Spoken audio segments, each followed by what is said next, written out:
Jeune, des rêves plein la tête, l'actuel champion d'Afrique, Michel Nundem, a toujours rêvé de trouver sa voie dans la vie. Bien que pas évident, il finit par tomber sur son formateur, Maître Ndokmojon de Lagarde, lui faisant remporter son tout premier titre de champion provincial face au disparu de scène Hervé Nguesson au centre de jeunesse de Madagascar en 1996.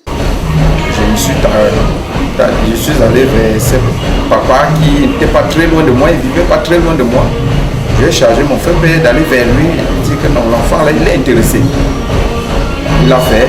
C'est comme ça, c'est depuis cette époque-là, c'était dans les années, je crois, 93, que je me suis approché de ce papa. Après, j'ai commencé tout doucement à m'exercer jusqu'à ce que je sorte pour ma première fois. En 1996, champion provincial. 1996, mon tout premier titre. J'étais très jeune. Ça m'a donné davantage de courage de continuer à travailler. Point de départ ou année de motivation, il ne cesse de gravir les échelons en défiant les différentes difficultés rencontrées dans le milieu du catch. Il remporte cette fois-ci le titre de champion intercontinental à Lagos. J'ai fait un chemin qui a été... Il y a eu beaucoup d'embûches. Parce que si un combattant vous dit que c'est facile, c'est qu'il vous trompe. On croise des adversaires de toutes les catégories. Alors j'ai cheminé comme ça, tout doucement, jusqu'en 2010, où j'ai fait un voyage pour Lagos, au championnat intercontinental. Là-bas aussi, à Lagos, j'ai remporté un titre champion intercontinental.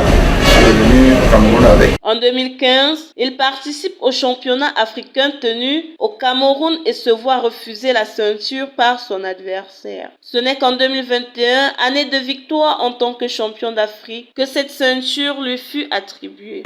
Dieu merci, en 2021, s'il ne la remettait pas en jeu, la Confédération avait pris des mesures de la retirer la ceinture et de mettre en jeu. Et puis, dès qu'on a fait cette proposition, j'avais déjà des adversaires qui couraient partout. Il y a des adversaires en Afrique du Sud, en Angola et tout. Donc, j'avais le choix entre rencontrer un Sud-Africain, si le détenteur du titre refusait de mettre en jeu, ou alors rencontrer un Angolais pour des différents candidats qui étaient proposés déjà par la Confédération africaine de catch. À la dernière minute, Dieu merci, il a accepté de monter dans le ring. Et ça s'est passé comme chacun a vu, même au niveau du combat réel, il refusait tout dans le ring. Et c'est moi qui avais la pression. La pression était de mon côté. J'ai commencé mon combat avec beaucoup d'agressivité. Et pendant que le combat se déroulait, je ne lui ai pas laissé le temps de m'observer. Aujourd'hui qualifié pour le championnat du monde qui se tiendra en juin 2023 au Congo, il ressent beaucoup de pression car, dit-il, il a le désir de bien faire pour son pays, le Cameroun.